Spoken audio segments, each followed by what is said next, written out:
I'm not happy with Iran either, but I'm really unhappy if Israel's going out this morning because of one rocket that didn't land, that was shot, perhaps by mistake, that didn't land. I'm not happy about that. You know what? We basically have two countries that have been fighting so long and so hard that they don't know what the they're doing. Do you understand that? Terrorists, your game is through, 'cause now you have to answer to America. So lick my blood and suck on my bones, America. What you gonna do when we come for you?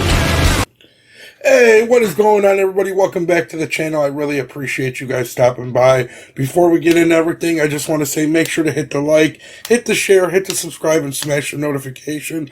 Also, try to watch as much of this video as possible. That's the best way to get us in the algorithm, is audience retention, likes, and subscriptions. So it really would be appreciated if you guys could help me out with that. But without further ado, Trump is not happy with Israel and Iran right now. After the ceasefire, from what I'm hearing is Iran decided to launch a rocket which hit nowhere, and Israel decided to send planes in the air. Now, it's got Trump so heated to where he actually drops the F-bomb during this little interview. You could tell how upset he is and how much he wants to broker peace through this. Because to me, Trump wants to be known as one of the greatest presidents of all time. And to be one of the greatest presidents of all time would be bringing peace in the Middle East. That's what he did his first term, and that's what he's going to try and do his second term. But it seems like Israel and Iran have other obligations at hand. And we're hoping that we could just come to a resolution. No more wars, no nothing, just nothing but peace and prosperity throughout the next at least 4 years. And hope that another Democrat doesn't get in. But let's get into what Trump had to say. That he just had a little press conference this morning, and you could tell he's highly upset.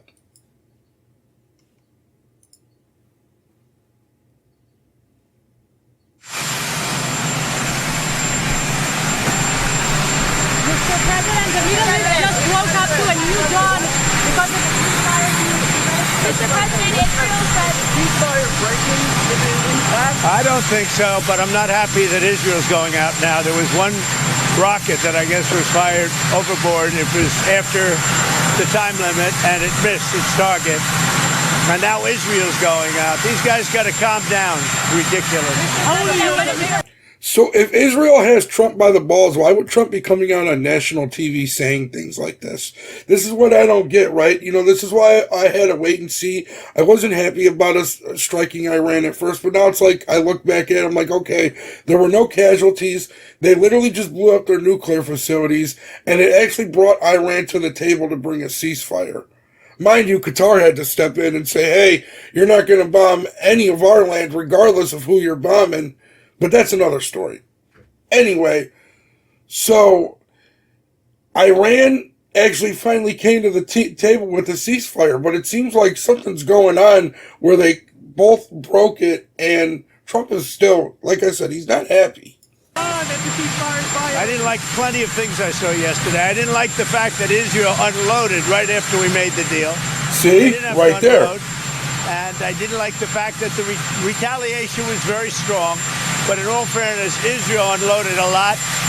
And now I hear Israel just went out because they felt it was violated by one rocket that didn't land anywhere. That's not what we want, I'll tell you. And I'm telling you, I'm not happy about that, Israel, either. Exactly, right there. Boom. There you go. That goes to show that we're in charge, right? Israel's not running us. We're running things. So I don't want to hear this narrative no more. I'm done with it. Trump is literally trying to broker peace while these people are just going back and forth, bickering back and forth like children, right? This is not a dictator. This is not somebody who wants to be a king. This is somebody who wants to be known as a great president and do what's right for the people. It's just common sense. All I do is play both sides. I'm going now, as you know, to NATO. Some of you are going with me, and I think it's going to be successful. We'll see. I'll let you know. Are you going to see the agreement? It's a new dawn in the Middle East. Thanks to the agreement you managed to achieve. What are your future plans for the region, for Saudi Arabia, Israel, Gaza, the hostages? Look, you're asking me about women in the Middle East. It's getting a lot better. Things are happening at a high level. As you know, Saudi Arabia's done a really good job. It's coming out far faster than I thought. Oh, Saudi Arabia loves America. As soon as Trump went over there, they held a big parade for him. He stayed there a couple extra days, from what I think, and they lit up the American flag on the highest building in the world. I mean, America is the catalyst country, right? We are the catalyst. We are what everybody thrives to be, as terms of we're a melting pot. We have a great economy, and we have the most freedom in the world. So I don't understand why these people won't just come to the table, let the ceasefire be, and have peace. Peace is prosperity. I don't understand how people cannot understand that yet. So we're very happy about what's happening with women in the Middle East. No, I'm talking about a new dawn in the Middle East that you managed to achieve last night. Yeah. The region is going to a new place with this agreement. Can you tell us what's your future plans for Gaza, for the hostages? Yeah. It's a new dawn. I appreciate the question. You're very nice. Who are you? Thank you. I'm Neria Krause from Israeli Channel 13 News. Well, we have to have Israel calm down because they went on a mission this morning. I love how he tells an Israeli reporter that. Like, your people need to calm it down just a little bit, guys. I got to get Israel to calm down now. There you go. Did you get to speak with the Prime Minister? Did you talk to Prime Minister Netanyahu last night? I speak to everybody. You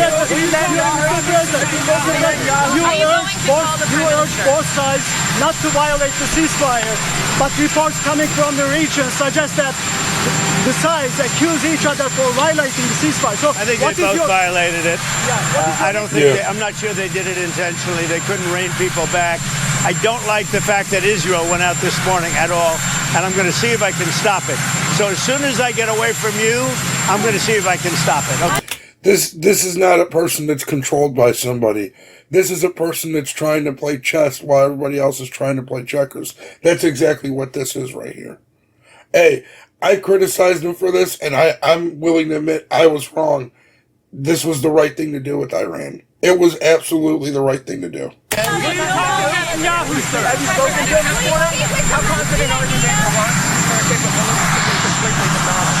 I think it's been completely demolished. I think the reason we're here is because those pilots, those B-2 pilots, did an unbelievable job.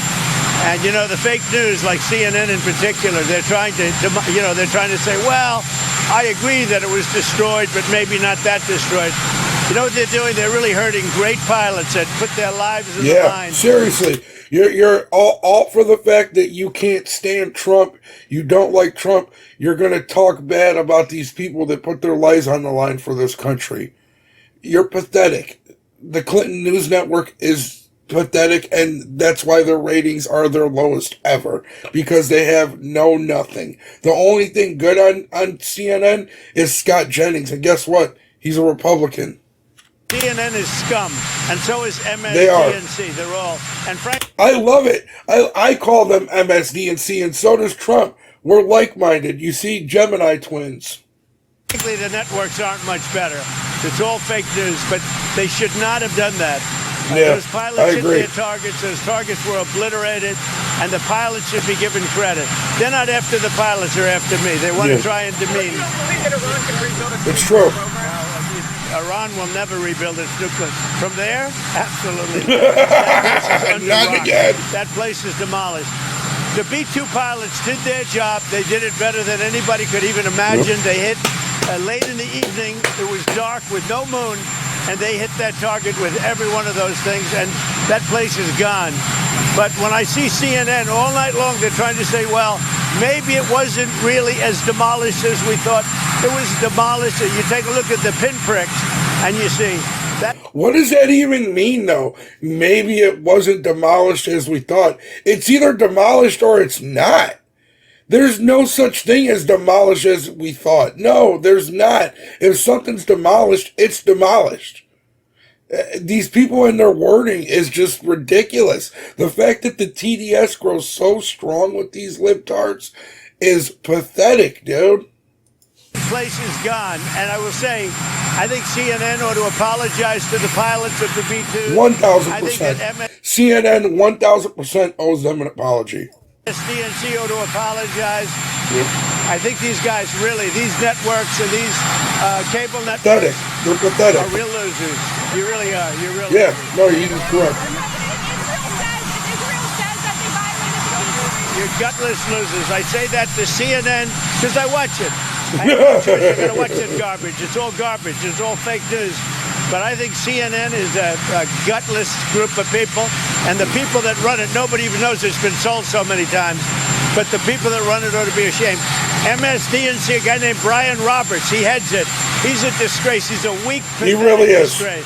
Very pathetic. Very, very pathetic. Israel says that Iran violated the peace agreement, the ceasefire agreement. Do you believe that Iran is still committed to peace? Yeah, I do. They violated it, but Israel violated it too. There you go. Trump calls out both sides. He calls it how he sees it. If one violated and the other violated, then he calls it out. This is transparency. This is what we want from our president. Israel, as soon as we made the deal, they came out and they dropped a load of bombs, the likes of which I've never seen before. Oh, man. The biggest load that we've seen. I'm not happy with Israel. You know, when I say, okay, now you have 12 hours, you don't go out in the first hour and just drop everything you have on them. So I'm not happy. Right. That's not the whole point of a ceasefire. The whole point of a ceasefire is you guys just keep it mutual between each other and let's come to the table and get some negotiations going and get this peace thing going, because there is no point in this war. It's a holy war that's going to go on forever. With them, I'm not happy with Iran either, but I'm really unhappy if Israel's going out this morning because of one rocket that didn't land, that was shot, perhaps by mistake, that didn't land. I'm not happy about that. Me? You know what? We basically. Here we go. We got to hear it. Israel says that Iran violated the peace agreement, the ceasefire agreement. Do you believe that Iran is still committed to peace? Yeah, I do. They violated it, but Israel violated it too. Are you questioning if Israel is committed? Israel, as soon as we made the deal, they came out and they dropped a load of bombs, the likes of which I've never seen before. The biggest load that we've seen. I'm not happy with Israel. You know, when I say, okay, now you have 12 hours, you don't go out in the first hour and just drop everything you have on them. So I'm not happy with them. True. I'm not happy with Iran either. But I'm really unhappy if Israel's going out this morning because of one rocket that didn't land, that was shot, perhaps by mistake, that didn't land. I'm not happy about that. You know what? We basically have two countries that have been fighting so long and so hard that they don't know what they're doing. Do you understand that? Do you have a response to Iran? I mean, he laid it out basically as simple as possible, bro. They don't know what they're doing. They don't understand that this is going to cause so much conflict and there could be no resolution at the end. So why not come to the table, ceasefire, and bring peace to your countries? Why not live peacefully amongst each other and learn to live and let live and just hope all is well, whether you agree with them or not? There's so much evil and content involved in this war that people are so blinded by everything, dude. I just don't get it. Like, to me, war doesn't make any sense because it just literally, it involves casualties, children that end up getting hurt. You know what I mean? Our soldiers get drawn on the line. It's just, there's so much to it. The PTSD, everything, the drug abuse that people get on when they get out of the military, everything. So I don't think war is a good thing. I understand it is necessary in times, but war is not a good thing. And I think that's what Trump's trying to do. I think he's trying to avoid a war because he knows what it leads to. And it's just sad that people that don't want to see it, they want to see war. Just because they hate Trump. They literally want to see war just because they hate the man. It's crazy. But on that note, guys, I just wanted to drop this for you. I really appreciate you guys stopping by and hanging out. I just want to thank God, because without him, none of this is possible. I want to thank my family, and I want to thank you guys. Have a good one. Peace.